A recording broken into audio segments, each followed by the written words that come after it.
Have you ever tried to picture how a heat pump works? It's pretty fascinating, so let's take a look.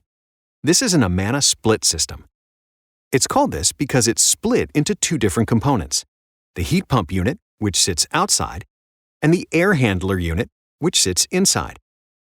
In the summer, a heat pump works very much like an AC. The unit outside compresses and circulates the refrigerant to the evaporator coil, which is inside your air handler. The evaporator coil gets very cold, ice cold actually, so cold that it can remove humidity from the air inside your home. Hot, humid air flows in, cool and comfortable air flows out. This continues until the indoor air matches the ideal temperature set on your thermostat or control system.